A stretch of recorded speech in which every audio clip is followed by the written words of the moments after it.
I thought I'd tell you a little about what I like to write. And I like to immerse myself in my topics. I just like to dive right in and become a sort of a human guinea pig. And I see my life as a series of experiments. So I work for Esquire magazine. A couple of years ago, I wrote an article called My Outsourced Life, where I hired a team of people in Bangalore, India, to live my life for me. So they answered my emails, they answered my phone, they argued with my wife for me, and they read my son bedtime stories. It was the best month of my life, because I just sat back and I read books and watched movies. It was a wonderful experience. More recently, I wrote an article for Esquire called about radical honesty. And this is a movement where this is started by a psychologist in Virginia who says that you should never ever lie, except maybe during poker and golf. This is only exceptions. And more than that, whatever's on your brain should come out of your mouth. So I decided I would try this for a month. This was the worst month of my life.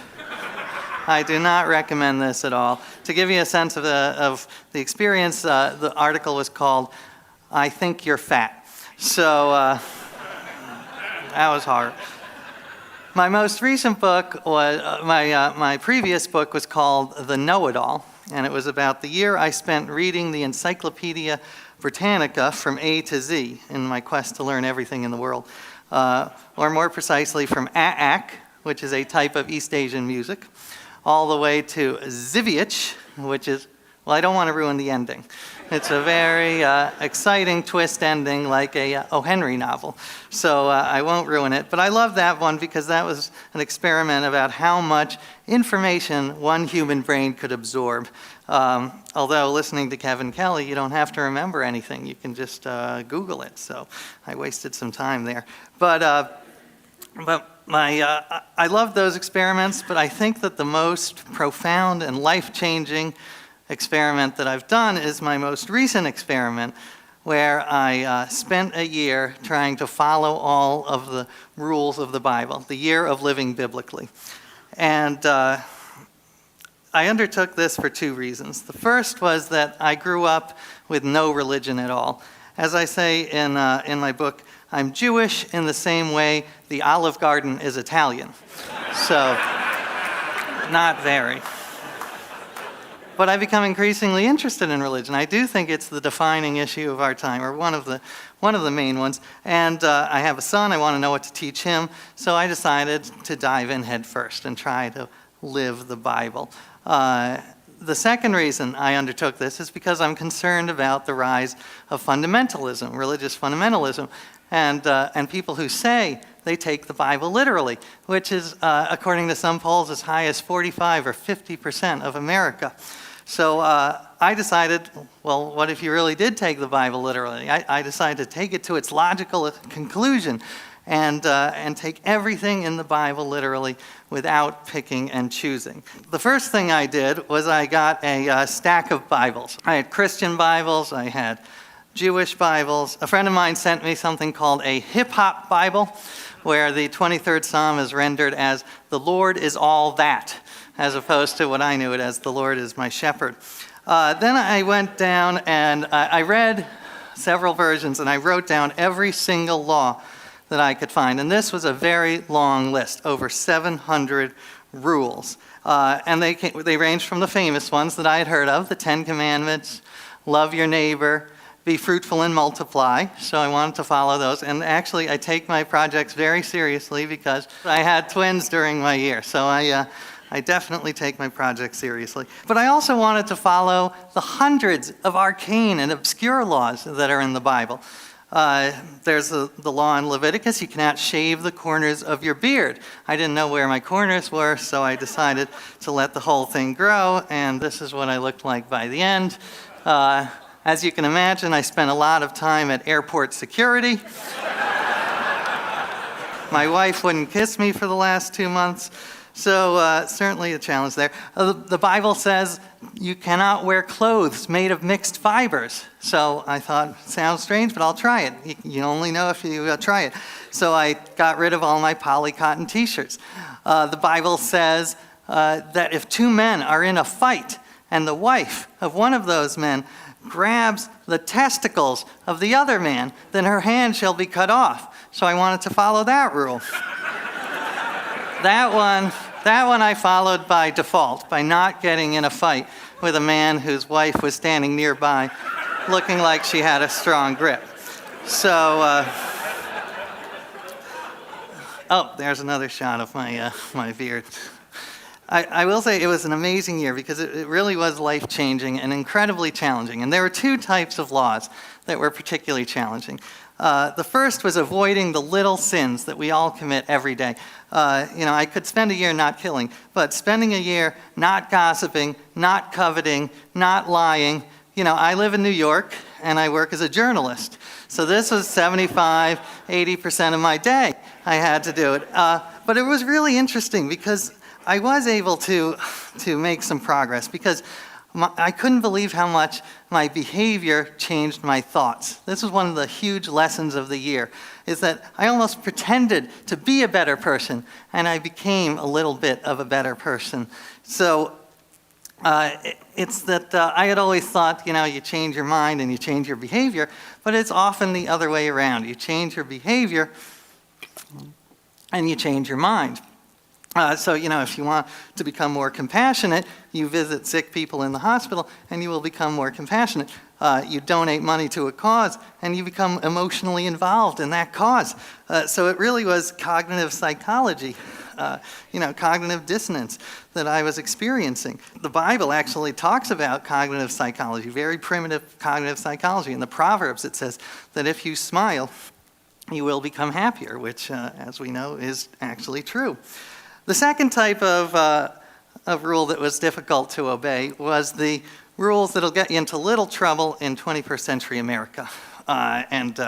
Perhaps the clearest example of this is stoning adulterers. But it's a big part of the Bible, so I figured I had to address it. So I was able to stone one adulterer. It happened, I was in the park, and I was dressed in my biblical clothing, so sandals and sort of a white robe. And, because again, the outer affects the inner. I wanted to see how dressing biblically affected my mind. And this man came up to me and he said, "Why are you dressed like that?" And I explained my project. And he said, "Well, I'm an adulterer. Are you going to stone me?" And I said, "Well, that would be great." And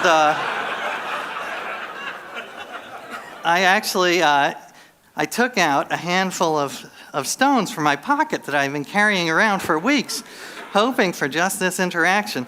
And, they were pebbles. But he grabbed them out of my hand. He was actually an elderly man, mid-70s, just so you know, but he's still an adulterer and still quite angry. He grabbed them out of my hand and threw them at my face. And I felt that I could retaliate and throw one back at him. So that was my experience stoning. And it did allow me to talk about, in a more serious way, these big issues like how can the Bible be so barbaric in some places and yet so incredibly wise in others? How should we view the Bible? Should we view it, as original intent, like a sort of a Scalia version of the Bible? How is the Bible written? And actually, since this is a tech crowd, I talk in the book about how the Bible actually reminds me of the Wikipedia because it has all of these authors and editors over hundreds of years, and it's sort of evolved. It's not a book that was written and came down from on high. So I thought I would end by telling you just a couple of the takeaway, the bigger lessons that I learned from my year. The first is, thou shalt not take the Bible literally. This became very, very clear early on, because if you do, then you end up acting like a crazy person and stoning adulterers. Or here's another example of, that's another. I did spend some time shepherding, so it's a very relaxing vocation. I recommend it. But this one is, The Bible says that you cannot touch women during certain times of the month. And more than that, you cannot sit on a seat where a menstruating woman has sat. And my wife thought this was very offensive, so she sat in every seat in our apartment, and I had to spend much of the year standing until I bought my own seat and carried around. So, I met with creationists. I went to the Creationist Museum, and these are the ultimate literalists. And it was fascinating because they were not stupid people at all. I would wager that their IQ is exactly the same as the average evolutionist. It's just that their faith is so strong in this literal interpretation of the Bible that they distort all the data to fit their model. And they go through these amazing mental gymnastics to accomplish this.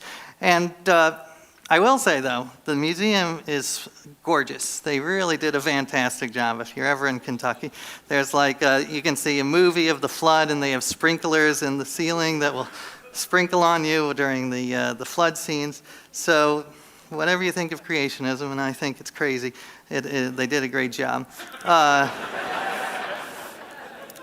Another lesson is that thou shalt give thanks. And this one was a big lesson because I was giving these prayers of thanksgiving, which was odd for an agnostic.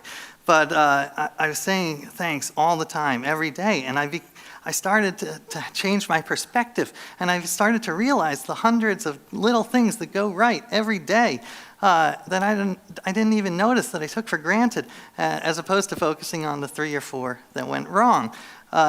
So this is actually a key to happiness for me, is to just remember, when I came over here, the car didn't flip over, I didn't trip coming up the stairs. It's, a remarkable thing.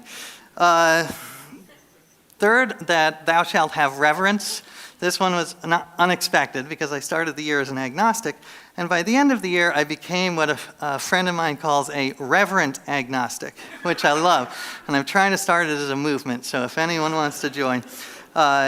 The basic idea is whether or not there's a God, there's something important and beautiful about the idea of sacredness, and that our rituals can be sacred, the Sabbath can be sacred. This was one of the great things about my year, was doing the Sabbath, because I am a workaholic, so having this one day where you cannot work, that changed my life. So this idea of sacredness, whether or not there's a God. Thou shalt not stereotype. This one happened because I spent a lot of time with various religious communities throughout America, because I wanted it to be more than about my journey. I wanted it to be about religion in America. So I spent time with evangelical Christians and Hasidic Jews and the Amish. I'm very proud because I think I'm the only person in America to out-Bible talk a Jehovah's Witness. After 3.5 hours, he looked at his watch. He's like, I gotta go. Oh, thank you very much. Thank you. Bless you. So, but it was interesting because I had some very preconceived notions about, for instance, evangelical Christianity, and I found that it's such a wide and varied movement that it is difficult to make generalizations about it. There's a group I met with called the Red Letter Christians, and they focus on the red words in the Bible, which are the ones that Jesus spoke. That's how they printed them in the old Bibles. And their argument is that Jesus never talked about homosexuality. They have a pamphlet that says, here's what Jesus said about homosexuality. And you open it up, and there's nothing in it. So they say Jesus did talk a lot about helping the outcasts, helping poor people. So this was very inspiring to me, and I recommend Jim Wallace and Tony Campolo. They're very inspiring leaders, even though I disagree with much of what they say. Also, thou shalt not disregard the irrational. This one was very unexpected because, I grew up with the scientific worldview, and what I was shocked was learning how much of my life is governed by irrational forces. And the thing is, if they're not harmful, they're not to be completely dismissed. Because I learned that I was thinking, I was doing all these rituals, these biblical rituals, separating my wool and linen. And I would ask these religious people, why? Why would the Bible possibly tell us to do this? Why would God care? And they said, we don't know, but it's just rituals, and that give us meaning. And I would say, but that's crazy. And they would say, well, what about you? You blow out candles on top of a birthday cake. If a guy from Mars came down and saw, here's one guy blowing candles out, the fire on top of a cake, versus another guy not wearing clothes of mixed fabrics, would the Martian say, oh, well, that guy, he makes sense, but that guy's crazy? So, no, I think that rituals are, by nature, irrational. So the key is to choose the right rituals, the ones that are not harmful. But rituals by themselves are not to be dismissed. And finally, I learned that thou shalt pick and choose. And this one I learned because I tried to follow everything in the Bible, and I failed miserably, because you can't. You have to pick and choose. And anyone who follows the Bible is going to be picking and choosing. The key is to pick and choose the right parts. There's a phrase called Cafeteria Religion, and the fundamentalists will use it in a denigrating way. They'll say, it's just cafeteria religion, you're just picking and choosing. But my argument is, what's wrong with cafeterias? I've had some great meals at cafeterias. I've also had some meals that made me want to dry heave. So it's about choosing the parts of the Bible about compassion, about tolerance, about loving your neighbor, as opposed to the parts about homosexuality is a sin, or intolerance, or violence, which are very much in the Bible as well. So we have to, if we are to find any meaning in this book, then we have to really engage it and wrestle with it. And I thought I'd end just a couple more. There's me reading the Bible. That's how I hailed taxi cabs. Seriously. And it worked. And there was that was actually a rented sheep, so I had to return that in the morning. But it served well for a day. So anyway, thank you so much for letting me speak.